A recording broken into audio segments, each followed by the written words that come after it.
When you're staring at a row of grill ads and trying to figure out whether a built-in head is worth the extra hassle, the biggest fear is ending up with something that looks great on paper, but feels like a misfit in your backyard routine.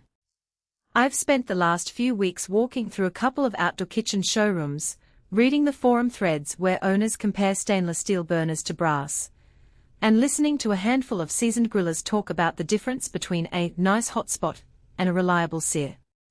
The goal of this review is to help you cut through the marketing and decide if the Broil King Imperial S670 actually lines up with what you need day to day. Link is in the description if you want to check the product details on Amazon. First off, the Imperial S670 is a 6-burner, built-in gas head that slots into a pre-existing cabinet. That means you're not buying a freestanding unit you can roll out on a patio, you're committing to a permanent piece of your outdoor kitchen. If you already have a custom enclosure or you're planning one, this is where the decision tree starts to branch. The unit brings a total of 1,030 square inches of cooking space, with a 750 square inch main zone and a rear rotisserie burner that runs the length of the grill. That's a lot of real estate, but it also translates into a larger footprint you need to accommodate. What really matters when you fire it up is how that space behaves. The dual-tube burners, each made of stainless steel, push out about 60,000 BTUs total. In practice, that means you can get a solid, even heat across the whole cooking surface without the hotspot roulette some cheaper heads suffer from. I saw a backyard demo where a steak was placed on the pointed side of the reversible V-grid and achieved that classic grill mark sear in under 3 minutes, while a batch of chicken thighs on the flat side cooked evenly without any flare-ups. The reversible V-grids are a small but clever touch. You flip them to go from a pointed, searing profile to a flatter, more gentle surface for delicate items like fish or vegetables. It's a practical way to get 2 cooking styles out of one set of burners without buying an extra grill. The Flav-R-Wave cooking system is another piece of Broil King's branding that actually shows up in day-to-day use. It's a full-coverage stainless steel lid with a wave pattern interior that circulates heat. What you'll notice is that the grill retains heat better than a simple open-top design, which is handy when you're cooking larger cuts that need a slower, more controlled environment.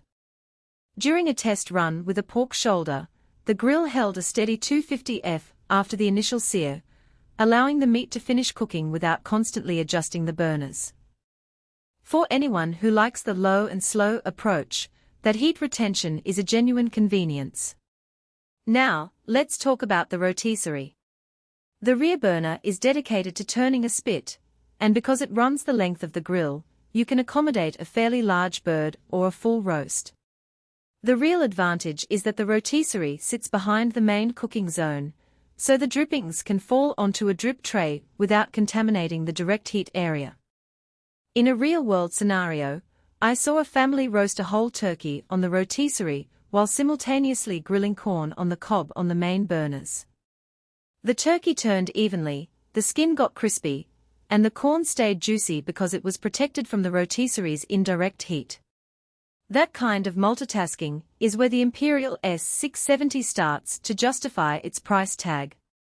Speaking of price, this isn't a budget entry. The stainless steel construction, dual-tube burners, and built-in rotisserie all add up, and you'll also need a professional to install the head, hook up the gas line, and possibly modify your cabinet. That upfront cost can be a hurdle for casual grillers who only fire up the grill a few times a month. If you're the type who enjoys experimenting with different cooking techniques, wants a grill that can handle everything from a quick steak to a full-scale holiday roast, and you already have the infrastructure in place, the value becomes clearer. You're essentially getting a restaurant-style firebox built into your home, and the long-term durability of stainless steel means you won't be swapping out components every few years. On the flip side, there are a few practical trade-offs that tend to get glossed over. Because the unit is a built-in head, you lose the flexibility to move it around.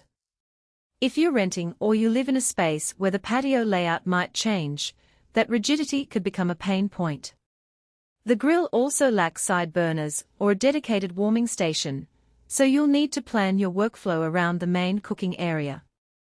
For a small family that just wants burgers and hot dogs, the extra burners and rotisserie might feel like overkill. Additionally, the stainless steel V-grids, while reversible, are heavier than the cast iron grates you see on some other brands, making the cleaning process a little more labor-intensive. You'll want to soak them after each